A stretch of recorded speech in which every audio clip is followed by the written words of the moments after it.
Everyone, welcome back to craze biology and this is your educator Diksha Dubey. तो आज का lecture है रूट प्रेशर एंड गटेशन। ये lectures हम कंटिन्यू कर रहे हैं बीएससी फिफ्थ सेमेस्टर बॉटनी का जो पेपर 1 है उसकी यूनिट 1 है, उसमें हम अपने लेक्चर्स कंटिन्यू कर रहे हैं। तो fifth semester botany paper 1 unit 1 का ये नेक्स्ट लेक्चर है रूट प्रेशर एंड गटेशन। आपने सिलेबस वाली वीडियो अगर नहीं देखी तो वहाँ पे जाके देख लो, आपको ये सारे टॉपिक्स वहाँ मेंशन मिल जाएंगे। तो रूट प्रेशर एक इम्पोर्टेंट टॉपिक है हमारे एग्जाम पॉइंट ऑफ व्यू से। तो स्टार्ट करेंगे आज हम रूट प्रेशर एंड गटेशन। इससे पहले हमने 2 लेक्चर्स देखे थे जिसमें हमने ट्रांसपायरेशन और वाटर पोटेंशियल देखा था। तो वो लेक्चर भी आपको प्लेलिस्ट में मिल जाएंगे, मैं डिस्क्रिप्शन में डाल दूंगी। आपके लिए इंपॉर्टेंट टॉपिक है, आप वो भी अच्छे से कंप्लीट कर लेना। तो रूट प्रेशर स्टार्ट करेंगे। तो क्योंकि हम यूनिट 1 में प्लांट वाटर रिलेशनशिप पढ़ रहे हैं, मतलब वाटर और प्लांट में किस तरह से मूवमेंट कहाँ पे होता है, क्या वाटर पोटेंशियल होता है, किस तरह से वाटर इम्पोर्टेंट है, ये सारी चीज़ें, एक्सेस वाटर का क्या होता है प्लांट के अंदर, ये सारी चीज़ें हम पढ़ रहे हैं। तो उसी में एक इम्पोर्टेंट टॉपिक है रूट प्रेशर। तो रूट प्रेशर आता है उस टॉपिक में जिसमें हम पढ़ते हैं कि वाटर का मूवमेंट प्लांट में अपवर्ड कैसे होता है, ऊपर की तरफ वाटर किस तरह से जाता है। ये तो हमें पता है कि रूट्स एब्जॉर्ब करती हैं वाटर, तो रूट्स एब्जॉर्ब करेंगी, उसके बाद वो प्लांट वाटर पूरी लीव्स तक ले जाएगा, स्टेम तक ले जाएगा। तो वो किस तरह से जाएगा, क्या फोर्स होता है, लेके तो जाते हैं वस्कुलर टिश्यू, ये हमें पता है, जाइलम और फ्लोएम उधर से जो फूड बन जाता है वो लेके आता है। तो ये जाइलम फ्लोएम वस्कुलर टिश्यू हो गए, ये ट्रांसपोर्ट कराते हैं, लेकिन इनको भी कोई प्रेशर हेल्प करता होगा, इसकी भी थ्योरीज दी गई हैं। तो उनमें से एक थ्योरी है रूट प्रेशर थ्योरी, जो कि आज हम पढ़ेंगे। तो सबसे पहले हमने ब्रीफ में इंट्रोडक्शन जान लिया कि रूट प्रेशर हमें कहाँ पे पढ़ना होता है। तो थोड़ा एक बार हम स्टार्ट कर लेते हैं कि गटेशन और रूट प्रेशर से पहले कि water movement up a plant, इसकी क्या क्या थ्योरीज हैं। उसके बाद हम फिर डिटेल में देखेंगे रूट प्रेशर को। तो रूट प्रेशर इतना जान लो कि रूट्स के द्वारा प्रेशर जो लगाया जाता है जिसकी वजह से वाटर का मूवमेंट होता है अपवर्ड, तो उसको हम रूट प्रेशर बोलते हैं। तो स्टार्ट करेंगे वाटर मूवमेंट अप ए प्लांट, प्लांट के ऊपर की तरफ वाटर का मूवमेंट कैसे होता है। तो इसी चीज़ को हम असेंट ऑफ सेप बोलते हैं, जो मूवमेंट होता है वाटर का प्लांट के अपवर्ड, उस चीज़ को असेंट ऑफ सेप बोलते हैं, उस फिनोमेना को। तो इसका थोड़ा डेफिनेशन पढ़ते हैं इसकी। The upward movement of water from the root towards the top of plant is called ascent of sap. Ascent of sap किसे कहते हैं, जो अपवर्ड मूवमेंट होता है वाटर का रूट से टॉप ऑफ द प्लांट की तरफ, रूट से टॉप, जो रूट्स हैं वहाँ से उन्होंने एब्जॉर्ब किया, और टॉप की तरफ जहाँ पे लीव्स होती हैं, जहाँ पे फूड प्रिपेयर होता है फोटोसिंथेसिस की हेल्प से, वहाँ तक जो वाटर का पहुँचना होता है उसको असेंट ऑफ सेप बोला जाता है। Next, theories of ascent of सेप।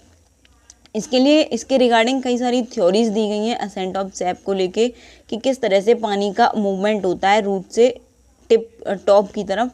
तो वो उनकी कुछ थ्योरीज हैं, क्या क्या थ्योरीज हैं वो, vital theories, root pressure theory और फिजिकल थ्योरीज, जो डिफरेंट साइंटिस्ट ने दी। उनको कुछ थ्योरीज को रखा गया, ये सही है, कुछ उनको डिक्लाइन किया गया। तो अपनी अपनी थ्योरीज दी गई थी, थोड़े हम देख लेते हैं। तो पहले हम सबसे पहले देखते हैं vital theory. According to vital theories, upward movement of plant of water takes place due to the activity of living cells of plant watering xylem. तो जो वाइटल थ्योरी है, वाइटल थ्योरीज जो दी गई साइंटिस्ट के द्वारा, उनके अकॉर्डिंग जो अपवर्ड मूवमेंट होता है वाटर का, वो जो लिविंग सेल्स होते हैं प्लांट में उनकी एक्टिविटी की वजह से होता है। जो लिविंग सेल्स होते हैं जाइलम के आसपास के प्लांट में, उनकी वजह से, उनके मूवमेंट की वजह से होता है अपवर्ड मूवमेंट।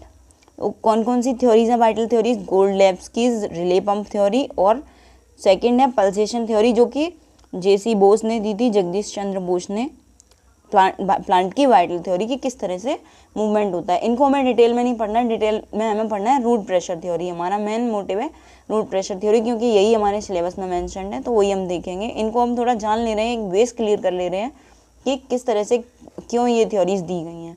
तो रूट प्रेशर थ्योरी, इसमें एक साइंटिस्ट थे स्टॉकिंग, उन्होंने डिफाइन किया था root pressure theory, root pressure को 1956 में।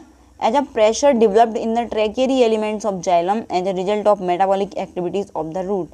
ये एक प्रेशर होता है जो कि ट्रैकियरी एलिमेंट्स में डेवलप होता है। जाइलम के एलिमेंट्स होते हैं, जाइलम ट्रैकिड्स, सीब ट्यूब्स, इस तरह से जाइलम के कुछ एलिमेंट्स होते हैं, कुछ सेल्स होते हैं, उनमें जो ट्रैकियरी एलिमेंट्स होते हैं उनमें प्रेशर डेवलप होता है, और वो प्रेशर डेवलप होता है जो रूट्स की मेटाबॉलिक एक्टिविटीज़ होती हैं उनकी वजह से, और उसी प्रेशर को हम रूट प्रेशर कहते हैं। तो यही रूट प्रेशर थ्योरी में हम इन डिटेल पढ़ेंगे, थोड़ा विस्तार से जानेंगे इसको। तो अभी देखते हैं फिजिकल थ्योरीज कौन कौन सी थी। फिजिकल थ्योरीज दी गई थी, कुछ थ्योरीज हैं ये। कैपिलैरिटी थ्योरी वो हमने दी थी 1809 में। इम्बिबिशन थ्योरी दी थी अंगर एंड सैक्स ने। जेमिन्स चेन थ्योरी थी।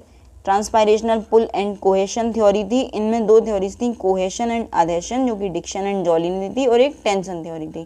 तो डिक्सन एंड जॉली वाली थ्योरी ये याद रखना, पूछ ली जाती है कि किसने दी थी कोहेशन एंड अधेशन थ्योरी। तो ट्रांसपायरेशनल पुल और कोहेशन थ्योरी दी गई थी डिक्सन एंड जॉली के द्वारा। नेक्स्ट अब हम रूट प्रेशर थ्योरी अच्छे से पढ़ेंगे डिटेल में।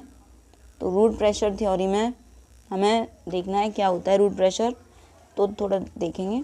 If a well water plant is cut near the waste, the xylem sap is seen to flow out through the cut end with the pressure.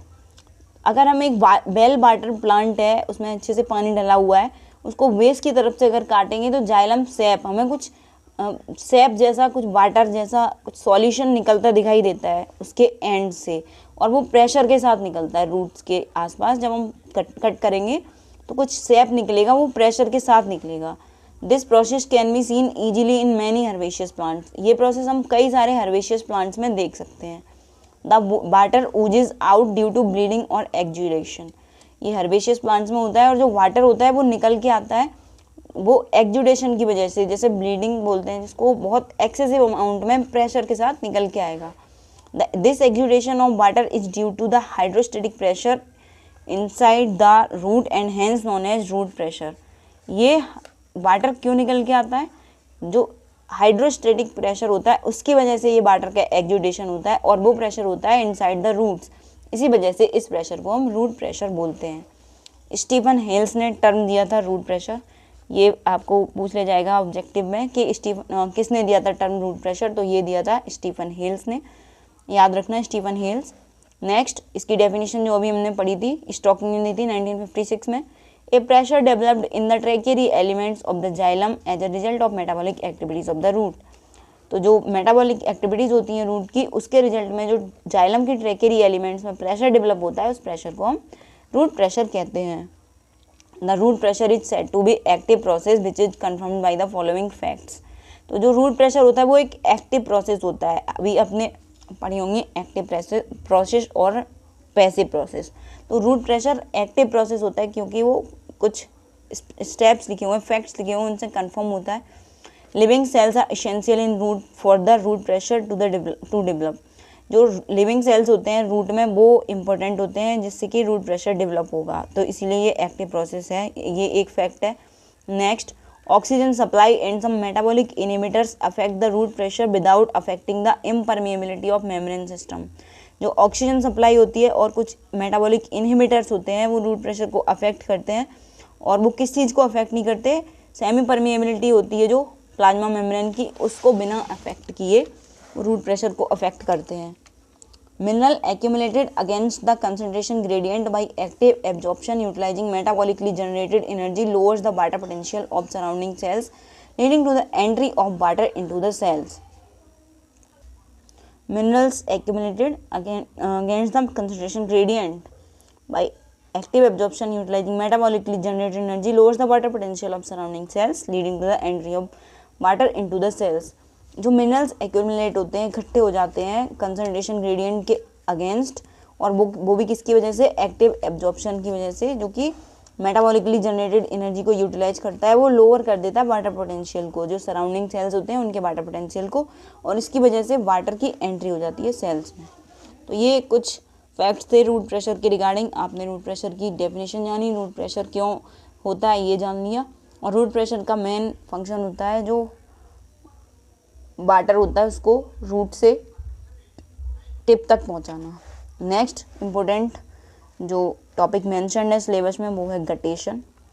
Guttation आप जब देखते हो, जो कुछ प्लांट्स होते हैं, ऑलमोस्ट सारे प्लांट्स होते हैं, उनमें उनकी पत्तियों में जो एक्सेस अमाउंट होता है, आपने उनकी पत्तियों पे थोड़ा बूंदे बूंदे रखी हुई देखी होंगी, उसको गटेशन बोलते हैं उस प्रोसेस को, जिस तरह से वो बाहर निकलती है प्लांट से। वो एक्सिस वाटर होता है और उस वाटर में प्योर वाटर नहीं होता, वो उसमें कुछ सॉल्ट्स भी मिक्स्ड होते हैं। जैसे ट्रांसपायरेशन आपको पढ़ाया था मैंने, उस ट्रांसपायरेशन में जो गैसियस फॉर्म में वाटर निकल जाता है, एक्सिस अमाउंट ऑफ वाटर, और प्योर वाटर निकलता है। इसी तरह से गटेशन एक प्रोसेस होती है, उसमें मिनरल मिक्स होते हैं और वो लिक्विड फॉर्म में वाटर बाहर निकलता है, एक्सिस वाटर प्लांट्स के। तो उस प्रोसेस को गटेशन कहा जाता है। इसी वजह से गटेशन और ट्रांसपायरेशन हम उनका डिफरेंस भी पढ़ते हैं। तो गटेशन की आपको स्क्रीन पे एक मूवी मिल जाएगी, आपको दिखा दूंगी मैं किस तरह से गटेशन की प्रोसेस हमें देखने को मिलती है। एक लीफ पे आपको देखने को मिल जाएगा किस तरह से उस प्रोसेस को हम गटेशन बोलते हैं, जो कुछ वाटर इकट्ठा हो जाता है। अब इसकी डेफिनेशन देखते हैं। The loss of water from A plant in the form of liquid, it is called guttation. जब वाटर का लॉस होता है प्लांट से, वो भी इन the form of liquid form में। ये याद रखना, ट्रांसपायरेशन और गटेशन में डिफरेंस होता है। गटेशन में लिक्विड फॉर्म में बाहर आता है और ट्रांसपायरेशन में वाटर वेपर्स यानी कि गैसियस फॉर्म में एक्सिस अमाउंट ऑफ वाटर बाहर निकल जाता है। तो उसी को हम इस प्रोसेस को गटेशन बोलते हैं, जब लॉस ऑफ वाटर होता है प्लांट से in the form of liquid. In herbaceous plants when the root pressure is high and transpiration is low, plants में lose this extra water in liquid drops from the margins of the leaf. Herbaceous plants होते हैं, उनमें जब root pressure high होता है और transpiration लो होता है, जब ट्रांसपायरेशन नहीं हो रहा होता है, कम अमाउंट में हो रहा होता है, तो वाटर अपना एक्स्ट्रा वाटर प्लांट्स अपना एक्स्ट्रा वाटर लूज करते हैं लिक्विड ड्रॉप्स की फॉर्म में, और वो भी मार्जिन्स ऑफ द लीव्स से। लीव्स के जो मार्जिन्स होते हैं, मार्जिन एरिया, उनसे वो अपना एक्सेस अमाउंट ऑफ वाटर निकाल देते हैं। While the transpiration is loss of water from the plant in the form of vapours, guttation is the loss of water in the form of liquid.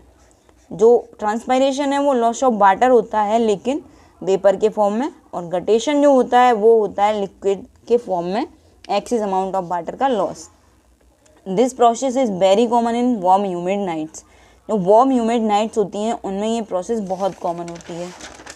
Next, हाइडेथोड। हाइडेथोड वो structure होते हैं plant में जो guttation में help करते हैं। जैसे stomata होते हैं, ट्रांसपायरेशन में हेल्प करते हैं। पूरा ट्रांसपायरेशन स्टोमेटा पे डिपेंड रहता है, 95% ऑफ ट्रांसपायरेशन। इसी तरह से हाइडेथोड एक स्ट्रक्चर होता है प्लांट में, वो हेल्प कराता है गटेशन में। The plants which guttate show a pore in the epidermis followed by loose parenchyma near the xylem elements known as hydathode. Hydathode structure होता है जो कि उन प्लांट्स में होता है जो गटेट करते हैं, जिनमें गटेशन होता है, उनमें पोर जैसा स्ट्रक्चर होता है जो कि एपिडर्मिस में होता है, और लूज पेरेन्काइमा होते हैं उसके आसपास, जाइलम एलिमेंट्स के आसपास वो होता है। तो हाइडेथोड हेल्प कराते हैं गटेशन में, ये याद रखना। कौन सा स्ट्रक्चर गटेशन करवाता है? Hydathodes. It is not noticed in all the plants, ये सारे प्लांट्स में नोटिस्ड नहीं किए जाते हैं। While the transpired water is pure, the guttation water contains dissolved salts. ये डिफरेंस होता है। ट्रांसपायर्ड वाटर होता है जिसमें, जिन प्लांट्स में ट्रांसपायरेशन होता है उनसे जो वाटर निकलता है वो प्योर वाटर होता है। गटेशन में जो वाटर निकलता है उसमें डिजॉल्व्ड सॉल्ट्स भी मिक्स होते हैं, तो ये प्योर वाटर नहीं होता है। It also occurs when absorption of water exceeds the rate of transpiration. ये तब भी बहुत अमाउंट में होता है जब एब्जॉर्प्शन ऑफ वाटर एक्सीड कर देता है रेट ऑफ ट्रांसपायरेशन को। ठीक है, तो ये हो गया गटेशन और रूट प्रेशर। आपको समझ में आ गया होगा आई होप। अगर नहीं समझ में आया तो प्लीज़ कमेंट करके बताएं, और अगर वीडियो अच्छी लगी तो वो भी कमेंट कर देना। तो वीडियो को लाइक करना, कमेंट करना बिल्कुल मत भूलना। चैनल पर नए हो, फर्स्ट टाइम आए हो तो प्लीज़ सब्सक्राइब कर देना, शेयर करना तो बिल्कुल मत भूलना। Thanks for watching.